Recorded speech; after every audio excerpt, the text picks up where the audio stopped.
Faure. Bonjour Caroline Roux. Est-ce que ça vous est déjà arrivé de vous faire agresser dans Jamais, le cadre de fonctions? jamais je touche du verre, puisque je n'ai pas de bois, mais Ouais. enfin effectivement, ça ne m'est jamais arrivé. Vous y avez déjà pensé? J'essaye de ne pas y penser, et je sais que mes proches y pensent parfois, mais je veux croire que la vie politique va rester ce qu'elle doit être. Pourquoi je vous pose la question? Parce que naturellement, on parle de la gifle du chef de l'État, mais est-ce que vous pensez qu'il a eu raison, que l'Élysée a eu raison d'expliquer qu'il fallait passer à autre chose, que c'était un acte isolé, alors que certains commentateurs, observateurs et même responsables politiques expliquent que ça traduit une colère? Ça traduit effectivement une colère, ça traduit aussi une déliquescence, celle de notre démocratie. Nous vivons un moment très particulier. En 3 jours, vous avez eu 3 événements qui ont montré à quel point le débat politique peut déraper. Lesquels? Le complotisme, Et ma- Jean-Luc Jean-Luc Mélenchon? Mélenchon. Ensuite, vous avez eu Papacito et donc l'appel à peine déguisé au meurtre des gauchistes, si je prends ces mots. Puis enfin, la gifle d'un monarchiste qui visait à humilier la République.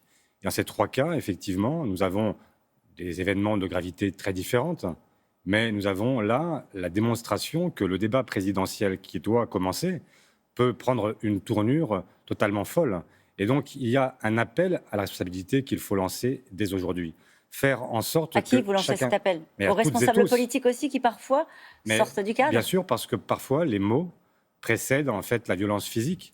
Et que je vois que aujourd'hui, il y a beaucoup de gens qui sont un peu en roue libre et qui estiment qu'ils sont légitimes à produire des idées, des gestes qui, tout simplement, sont dans la continuité de ce qu'ils croient être la parole des hommes ou des femmes politiques. Jean-Luc Mélenchon est en roue libre, on va se le dire comme ça? Je pensais là en l'occurrence à Papacito, mais Jean-Luc Mélenchon, ce qu'il dit est inacceptable. Parce que la gauche, ça n'a jamais été ni le populisme, ni le complotisme. Et que nous devons évidemment revenir à ce que sont nos fondamentaux. Nos fondamentaux, c'est au contraire la volonté d'émancipation de la population. Faire en sorte d'amener les gens à la vérité. Et la vérité, ce n'est pas la post-vérité. Olivier Faure, est-ce qu'on a laissé la crise des Gilets jaunes, là, est-ce qu'on a repris la crise des Gilets jaunes là où on l'avait laissée, avec la crise sanitaire qui aurait été une sorte de parenthèse? Je crains que rien n'ait changé depuis. Et tout simplement parce que si l'on cherche à analyser les raisons de cette colère, qu'est-ce qui fait qu'à un moment, c'est la violence qui l'emporte, c'est le sentiment que vous n'êtes plus entendu? Et comment est-ce qu'on fait pour conjurer ce sentiment? Eh bien, tout simplement, on approfondit la démocratie. Quand la démocratie est en crise, quand les institutions sont méprisées, quand le Parlement est méprisé, quand les syndicats sont Ouais. méprisés, quand les associations sont méprisées, eh bien alors, il y a un moment où les gens vous disent, mais de toute façon, pourquoi s'adresser à vous, puisque de toute façon, le pouvoir est sourd. Et Donc donc, la la réponse, violence elle est peut dans être une une réforme réponse. de nos institutions? Dans une réforme de nos institutions, bien sûr, mais aussi plus largement en respectant le dialogue social, en respectant tout ce qui fait une démocratie et qui aujourd'hui n'est pas respecté.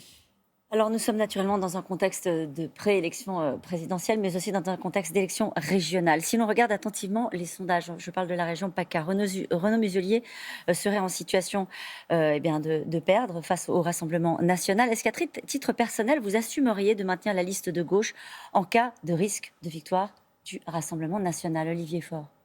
Caroline Roux, vous savez Oui. très bien que je dirige un parti qui est celui sur lequel on n'a absolument rien à dire sur ce sujet, parce que nous avons toujours été à la hauteur de nos responsabilités. Justement, pourquoi ne pas Toujours. dire les choses clairement? Mais je les ai déjà dites. Mhm. J'ai déjà dit que nous ne ferions rien qui puisse favoriser la victoire du Front National. Je remarque en revanche qu'il n'y a pas qu'en PACA que l'extrême droite peut l'emporter. En région centre, en Bourgogne-Franche-Comté, j'aimerais que La République En Marche, que la droite disent effectivement qu'eux aussi sont prêts à faire ce geste qui permettrait Donc vous d'éviter... retirez la liste de gauche s'il y a un risque Rassemblement national, c'est dit, c'est clair. Mais c'est ce que j'ai toujours dit. J'ai toujours dit que nous serions partisans du Front républicain et que nous ne laisserions jamais à quiconque l'idée que nous puissions favoriser cette élection. Quand vous voyez les résultats des sondages dans les Hauts-de-France, la liste d'Union de la gauche qui est aux alentours de 17%, est-ce que vous en tirez des leçons pour la présidentielle? 17%? Mais ce que je tire comme leçon, c'est le fait qu'il n'y a aujourd'hui aucune dynamique de rassemblement.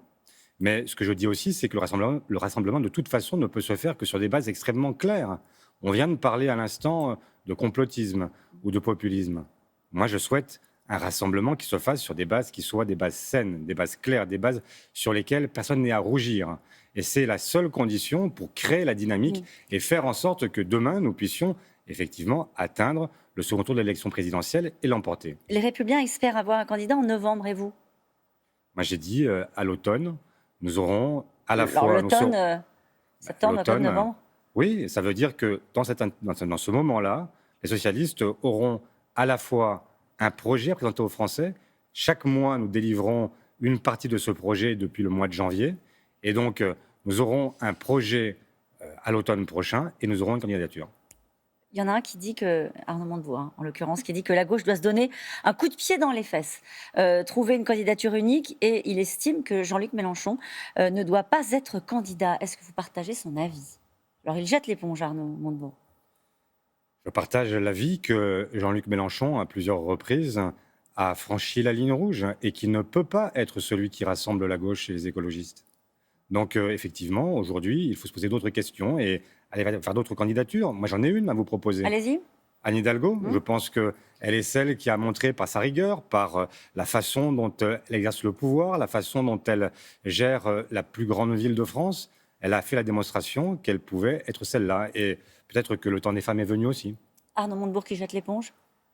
En tout cas, qui dit qu'il ne sera pas candidat parce qu'il n'en a pas les moyens financiers, notamment qu'il n'a pas de parti politique. Je comprends que le geste qu'il prend est un geste utile parce que je ne pense pas utile que nous ayons 5, 10, 15 candidats à gauche dans un moment où, on le sait bien, cette multiplication des candidatures conduit évidemment à la défaite. Juste un mot sur la méthode.